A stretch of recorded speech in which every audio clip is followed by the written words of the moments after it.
دوستان نازنینم سلام، با من همراه باشین تا با رهسپار داستان سفر کنیم به یه قصه پرماجرا.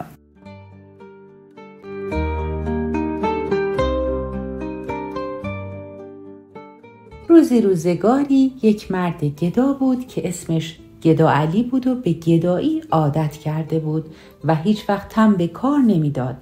چرا گدایی میکرد؟ اینم خودش سوالیه. آخه این گدا علی وقتی پسرکی 10 ساله بود شاگرد آهنگر بود و روزی 10 شایی مزد میگرفت. اسمش هم علی آقا بود. یه روز علی آقا کوزه رو برداشت که ببره آب کنه، ولی کوزه در بین راه شکست و علی آقا ترسید که اگر دست خالی به دکان برگرده استادش اونو سرزنش کنه. همونجا کنار کوچه نشست و شروع کرد به گریه کردن. پیرمردی سر رسید و یه شایی به اون داد و گفت بچه جان گریه نکن. پسرک گفت ولی آقا من گدا نیستم، کوزه هم مال استاد آهنگره. پیرمرد گفت خب عیبی نداره، تو با این پول یه کوزه بخر که استاد آهنگر با تو دعوا نکنه، کوزارم یه شایی میفروشم. پیرمرد پولو داد و رفت. پسرک هنوز نشسته بود که یک پیرزن هم سر رسید و کوزه شکسته رو دید. اونم یه شایی بهش داد و گفت برو یه کوزه بخر. حالا پسرک پول 2 کوزه رو داشت، ولی یک نفر دیگه هم سر رسید و یه شایی پول و یه تکه نان به اون داد و بعد یک نفر دیگه و یکی دیگه و همینطوری پشت سر هم. پسرک دید از صبح تا شب در دکان آهنگری کار میکنه و 10 شایی مزد میگیره، ولی حالا نیم ساعت اونجا نشسته و 20 شایی پول داره و دیگه بداخلاقی استاد آهنگرم نیست. ظهر که شد زن همسایه هم از خونه در اومد و کوزه شکسته رو دید. برگشت به خونه و یک کوزه مثل اونو آورد و به پسرک داد و گفت بلند شو کوزه رو آب کن و برو به کارت برس، هرچی اینجا بشینی فایده‌ای نداره. پسر گفت آخه دیر شده و استادم منو میزنه. زن همسایه گفت من میام و سفارشتو میکنم. همراه علی آقا اومد و به استاد آهنگر گفت استاد جان این بچه که تقصیری نداره، آب انبار شلوغ بوده، توی آب انبار شلوغ هم از این اتفاقا میافته. این دفعه اونو سرزنش نکنید، بعد از این بیشتر حواسشو جمع میکنه. استاد گفت بسیار خوب. اما وقتی زن رفت استاد آهنگر به علی گفت ببین پسر، وقتی کوزه شکست باید زود برگردی و بگی کوزه شکسته، نه اینکه بری و از من بدگویی کنی و از مردم کوزه گدایی کنی. من شاگردی که آبرومو ببره رو نمیخوام. از همین حالا بیا این 10 شایی مزدتو بگیر و برو دنبال بازیگوشی و گدایی. اگه گدا نبودی از مردم چیز نمیگرفتی. پسرک دید دیگه نمیتونه حرفی بزنه. 20 شایی پولو گرفت و گذاشت تو جیبش. از دکان اومد بیرون و کنار کوچه قدری ایستاد و فکر کرد. با خودش گفت اول برم اون شکسته های کوزه رو جمع کنم که دم خونه اون زن خوب کثیف نباشه. اومد کوزه شکسته رو جمع کرد و دید حالا اگه بره خونه زن پدرش هم با اون دعوا میکنه که چرا بیکار شدی. رفت در یک کوچه دیگه و کوزه شکسته رو کنار دیوار گذاشت و پاش نشست و گفت یه فال بگیرم ببینم برم خونه یا نه. روی زمین تون چند تا خط کشید و بعد گفت نام یکی رو میذارم خیر، اون یکی هم میذارم شر. اگر که با خیر تموم شد میرم، اگر با شر تموم شد صبر میکنم. فال خیر و شر رو شمرد و دید شره. گفت صبر میکنم تا ببینم چی میشه. همینطور که نشسته بود یک مردی اومد و پرسید کوزه مال کی بوده که شکسته؟ گفت مال استاد آهنگر بود، رفتم آب کنم شکست. اون مردم یه شایی پول داد و گفت حالا برو یه کوزه نو بخر و زیر لب زمزمه کرد کودکی کوزه ای شکست و گریست که مرا پای خانه رفتن نیست. چه کنم استاد اگر پرسد کوزه آب از اوست از من نیست. زین شکسته شدن دلم بشکست، کار ایام جز شکستن نیست. گر نکوهش کند که کوزه چه شد سخنیم از برای گفتن نیست. آن روز شب شد و علی آقا اومد خونه و از ترس زن بابا موضوع کوزه و بیکاری رو نگفت. فردا هم رفت سراغ کوزه شکسته و به این ترتیب به گدایی عادت کرد. یعنی مردم او را گدا کردند.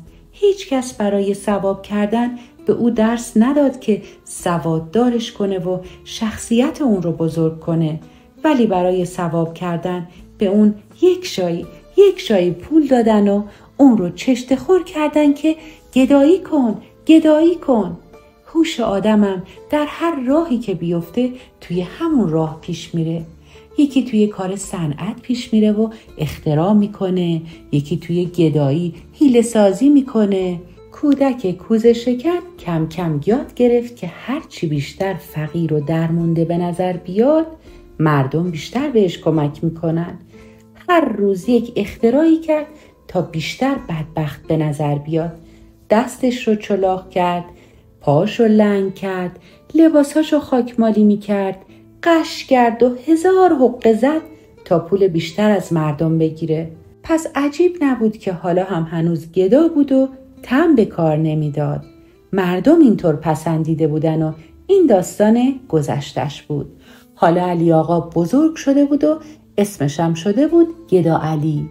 گدا علی بعد از این که چندین سال در شهر خودش گدایی کرد به فکر سفر افتاد. از این ده به اون ده، از این شهر به اون شهر و آن روزها نیشابور خیلی پر جمعیت و معروف بود، مثل بغداد و بلخ که مشهور بود. و گدا علی در راه گدایی کرد و در شهرها گردش کرد تا رسید به نیشابور. دم دروازه نیشابور دروازه‌بان ازش پرسید کیستی و چه کاره‌ای؟ از کجا اومدی و چقدر پول داری؟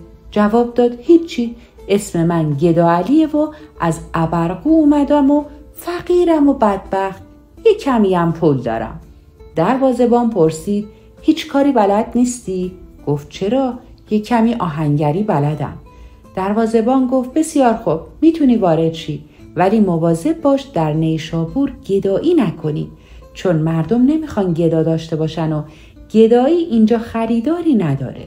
گدا گفت بسیار خوب، ولی باور نکرد. در کوچه‌ای که میرفت دم دکان نانوایی دستشو دراز کرد و گفت خدا عمرتون بده، یک تکه نان به من فقیر بدین. نانوا گفت خدا به شما هم عمر بده، این عوض اون، اما معلوم میشه که غریبی و نمیدونی که توی این شهر گدایی ممنوعه. گدا علی گفت ممنوع یعنی چی؟ وقتی کسی گرسنه نشه خب چی کار کنه؟ نونوا گفت اگر کسی گرسنه است و نان نداره باید به ناهارخانه محله مراجعه کنه تا به او یک وعده غذا بدهند. گدا علی نشونی ناهارخونه رو گرفت و رفت اونجا و گفت غریبم و نان ندارم. اون رو بازرسی کردند و گفتن نان نداری؟ این پولا رو که داری؟ حالا برو این پولا رو که داری بخور، بعد به کارخونه محله مراجعه کن تا به تو کار بدن. اینجا نون مفت به کسی نمیدن. ناهارخانه هم مال کسیه که پول یک وعده غذا رو نداره. گدا گفت خب اگر کسی بیمار باشه و نتونه کار کنه چی؟ گفتند اون وقت باید به بیمارخانه محله مراجعه کنه تا معالجش کنن و اگر معالجه نشد اون رو به نواخانه محله بفرستن. گدا علی درمونده شد و با خودش گفت اینا حرفه، میرم و از مردم گدایی میکنم. تا چند روز دیگه در شهر گردش کرد و هرچه داشت خورد، ولی نتونست از کسی چیزی بگیره. هر جا دعا میکرد مردم میگفتن اگر دعا بلدی برای خودت بکن، ما هم دعا بلدیم. خدا به خودت عمر بده، خدا خودتو یاری کنه، خدا پدر و مادر خودت رو هم رحمت کنه. میگفت شب جمعه است، شب اول ماه. میگفتن شب اول ماه تا شب آخر ماه همه شبها شبه. شب جمعه هم مال تو تنها نیست که بیاری و بفروشی، مال هم است. جمعه هم مال کسیه که 6 روز هفته رو کار کرده باشه. نفرین میکرد. میگفتن ما هم نفرین بلدیم، ولی نفرین کردن نوعی مزاحمته و مزاحمت هم جریمه داره. میگفت گرسنه‌ام. میگفتن ناهارخانه. میگفت بیمارم، میگفتن بیمارخانه. میگفت بیکارم، میگفتن شعبه کارخانه. گدا علی هر حقه‌ای بلد بود به کار زد، ولی هیچ کس به اون چیزی نمیداد. یک روز در یک کوچه یک گدای دیگر را دید و خوشحال شد. پیش رفت و پرسید: برادر، تو در این شهر چگونه گدایی میکنی؟ من که خیری از این مردم نمیبینم. گدای نیشابوری گفت: مردم این شهر خیرشان را گذاشتند برای کسانی که کار میکنند و اگر کسی هم بی جهت به گدا چیزی بدهد از طرف حاکم جریمه می شود. در این شهر گدایی ممنوع است. گداسازی و گداپروری هم ممنوع است. گدا علی پرسید: پس تو چرا گدایی میکنی؟ نیشابوری گفت: من گدا نیستم. من کارمند بازرسخانه هستم. با لباس عوضی در کوچه راه میرم و اگر کسی چیزی به من بده با حکمی که دارم اون رو به عدالت خونه میبرم و به جرم گداسازی و گداپروری جریمه‌اش میکنند. گدا علی گفت: عجب شهر چرندیه این شهر. پس وقتی مردم میخوان ثواب کنن و صدقه بدن چی کار میکنن؟ آیا رحم و مروت گناهه؟ نیشابوری گفت: نه، رحم و مروت خیلی هم خوبه، ولی هر کس میخواد ثواب کنه و صدقه بده پولش رو به صندوق نیازخانه میریزه و اونا اون پول رو جمع میکنن و در ناهارخانه و نواخانه برای افراد علیل و ناتوان خرج میکنن. آدم سالم هم باید کار کنه. در هر محله یک شعبه کارخانه هست که کارهای محله رو بین بیکاران تقسیم میکنن. گدا علی گفت: خیلی ممنون. پس به این ترتیب توی این شهر چاره‌ای جز کار کردن نیست و از گدایی نون مفت در نمیاد. نیشابوری گفت: نه که در نمیاد، بلکه خودش رو هم نشون نمیده. گدا علی رفت قدری فکر کرد و فردا یک سطل به دستش گرفت و با خودش گفت: میرم توی کوچه ها میگردم و با این سطل هیچ کس فکر نمی کنه که من گدا باشم. اون وقت توی کوچه های خلوت هم گدایی میکنم. اگرم کسی گفت بیا آب حوض بکش، میگم پام درد میکنه و خودمو به موشمردگی میزنم. آخه مردم رحم دارن. زنا هم خیلی بهتر از مردا هستن. همین که بگی آی خانوما برای سلامتی بچه هاتون من نهار نخوردم، دیگه درست میشه. گدا علی کوچه های پر رفت آمد رو گذاشت و رفت توی یک کوچه بنبست و از سر کوچه داد کشید: آب حوض میکشیم، خاکروبه میبریم، فرش میتکونیم، آی آب حوضی. و وقتی به آخرهای کوچه رسید شروع کرد: آی خانوما. وسط کوچه یک نفر از خونه بیرون اومد و گفت: آهای چه خبره؟ مردم رو ناراحت میکنی؟ مگه نمیدونی اینجا داد کشیدن ممنوعه؟ این کار یک نوع مزاحمته و اگر مأمور بازرسخونه ببینه تو رو به عدالت خونه میبره. حالا من آدم خوبی هستم، کاری به کارت ندارم، ولی مواظب باش توی کوچه داد نزنی. مردم توی خونه هاشون میخوان آسوده باشن.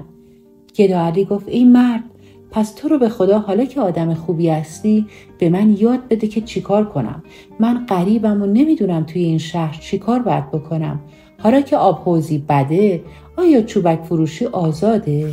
صاحب خونه گفت: بله، خرید و فروش هر چیزی که ضرری برای کسی نداشته باشه آزاده، اما در نیشابور داد و فریاد ممنوعه. اگر بخوای چوبک بفروشی باید یک جا بشینی و بی صدا بفروشی. مردم همونطور که گوش دارن چشم هم دارن. اگر کسی چوبک بخواد میاد از سر کوچه میبینه و میخره. اگر هم نخواد باید سر گوشش آسوده باشه. گدا علی گفت: به چشم، ولی یک سوال دیگه، پس آب حوض رو توی این شهر چه کسی میکشه؟ صاحب خونه گفت: آب حوض رو از شعبه کار محله میفرستن میکشن، همونطور که خاکروبه ها رو جمع میکنن. فرش تکونی هم دکان داره، خریدن کت، شلوار، پالتو هم جای معلوم داره. داد کشیدن توی کوچه ها دیگه قدیمی شده، این کارا مال عهد بوق بوده. گدا علی گفت: خب نون خشکا رو چی کار میکنن؟ اونا رو توی خاکروبه میریزن؟ صاحب خونه گفت: نخیر، توی خاکروبه نمیریزن. اینجا همه چیز حساب داره. نون خشکا رو جمع میکنن و هفته 1 روز از طرف مرغدارخونه محله میان، اونا رو میخرن و پولش رو توی صندوق نیازخونه میریزن و بعدش هم میرن. سر هر کوچه 1 صندوق نیازخونه هست، مثل صندوق پست، و چون اینطوره دیگه نان خشک‌ها هم به دکان نانوایی بر نمیگرده و نان تقلبی نمیشه. گدا علی گفت خیلی خوبه، ولی اگر کسی مثل من غریب باشه و نون نداشته باشه و کرایه مسافرخونه هم نداشته باشه، اون باید چی کار کنه؟ صاحب خانه گفت روز اول در ناهارخانه غذا میخوره، شب اول در غریبخانه محله میخوابه و روز بعد هم کار میکنه و پول داره. خلاصه در این شهر محلی برای گدایی نیست. علتش هم اینه که مردم نمیخوان گدا بسازن. گدا علی گفت فهمیدم. فکر همه چیز رو کردن. ناهارخانه، بیمارخانه، مرغدارخانه، نیازخانه، بازرسخانه، کارخانه، غریبخانه. وقتی مردم نمیخوان گدا بسازن و گدا پرورش بدن، کار تمومه. اولش هم خود مردم بودن که منو گدا کردن. من گدا نبودم، شاگرد آهنگر بودم، اسمم علی آقا بود، گدا علی نبود. مردم برای اینکه خودشون ثواب کنن منو گدا کردن، خدا ذلیلشون کنه.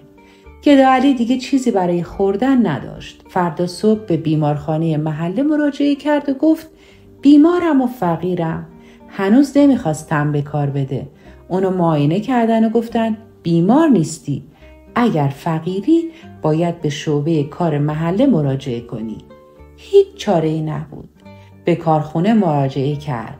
1 جارو و 1 غربال به دستش دادن و گفتن برو کوچه شماره 8 رو جارو کن و خاکش رو توی خاکتون و آشغالش هم توی زباله‌دون بریز و هر وقت تموم شد بیا اینجا مزدتو بگیر.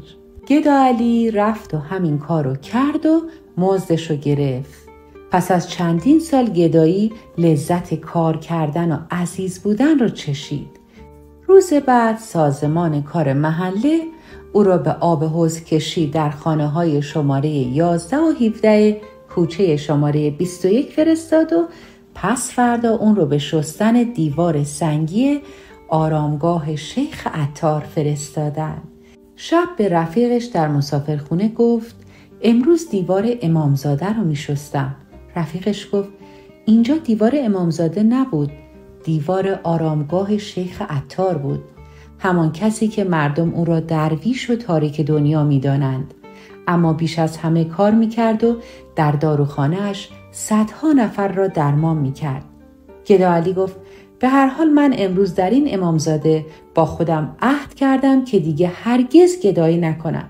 دیگه نمیخوام اسمم گدا علی باشه، میخوام دوباره بشم علی آقا.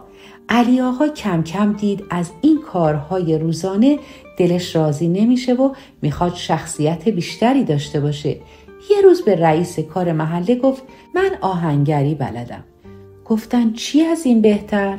او رو به کارگاه آهنگری فرستادن که نعل اسب میساخت و علی آقا هم دوباره شد یک کارگر آبرومند. در این کارگاه هم یک شاگرد خردسال داشتند که هر وقت آب میخواستن میرفت و با کوزه از آب انبار آب می آورد و علی آقا همیشه به اون سفارش میکرد بچه جون خیلی دقت کن که کوزه رو نشکنی، اما اگرم که شکست هیچ ناراحت نباش، کوزه فدای سرت، زود برگرد یکی دیگه میخریم.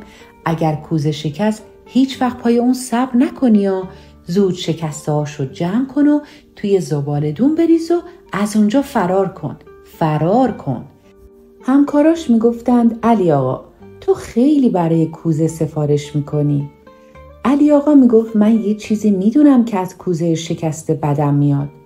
مدتی علی آقا در کارگاه کار میکرد و همکاران اون رو استاد علی صدا میکردن.